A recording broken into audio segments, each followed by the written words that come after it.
Olá, oitavo ano, boa tarde, sejam todos bem-vindos a mais uma aula de Química. Essa nossa aula de hoje, turma, é referente ao dia 19 de novembro, a nossa quinta-feira. E o assunto da nossa aula de hoje, aqui, ó, apresento para vocês, é o magnetismo, ok? Então, quando eu falo de magnetismo, eu tenho que deixar claro para vocês que a propriedade, como mostra aqui a imagem, de atração e repulsão de determinados metais e ímãs que apresentam polo positivo, né, e outro negativo, claro, caracterizados pelas forças de polo. Então, dessa forma, a propriedade chamada de polo magnético informa que os polos iguais se repelem e os polos opostos eles se atraem. Nesse momento com vocês, eu vou ter uma conversa sobre um pouco da história do magnetismo, certo? E do eletromagnetismo.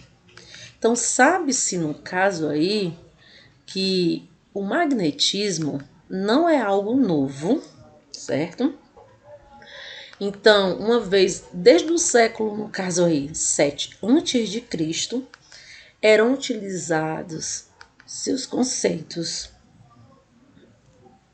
desculpa, textos gregos, né, apontavam para a existência do magnetismo, propriedades aí de corpos presentes numa região denominada magnésia, e daí surgiu o nome dessa propriedade de atração e dessa propriedade de repulsão de determinados corpos, ok?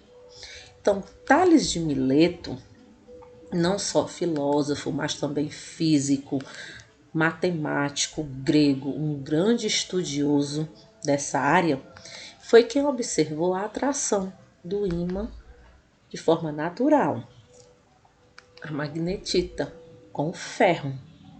Além disso, a invenção da bússola também, ela permitiu o avanço das navegações, que já era utilizada pelos chineses há muito tempo atrás. E acreditava-se também que, além de um instrumento, eles utilizavam como um símbolo, não só do oráculo, mas também um símbolo de sorte.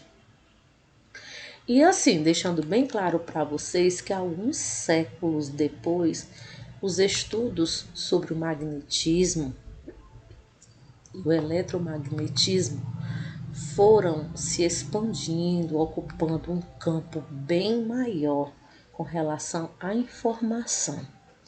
Isso aconteceu primeiramente no século XIII, com Pierre, que descreveu, no caso aí, pouco sobre a bússola e as propriedades dos ímãs. Seguida, isso no século XVI, William Gilbert concluiu que a Terra era magnética. Era por esse real motivo que as bússolas sempre apontavam para o sentido norte. E em fim do século XVIII, Charles Colomb avançou nos estudos sobre eletricidade, avançou também nos estudos sobre magnetismo. Publicou também a lei dos polos inversos de atração.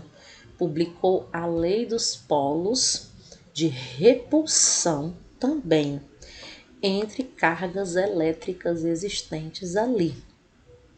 E no século XIX, Christian publica trabalhos sobre o eletromagnetismo e os campos elétricos.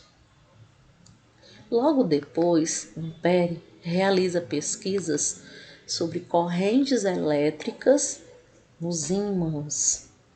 E em homenagem a ele mesmo, o nome Ampère, representado pela unidade medida A, foi eleita a unidade medida da intensidade de corrente elétrica. Então foi José Pierre e Michael que descobrem aí a indução eletromagnética.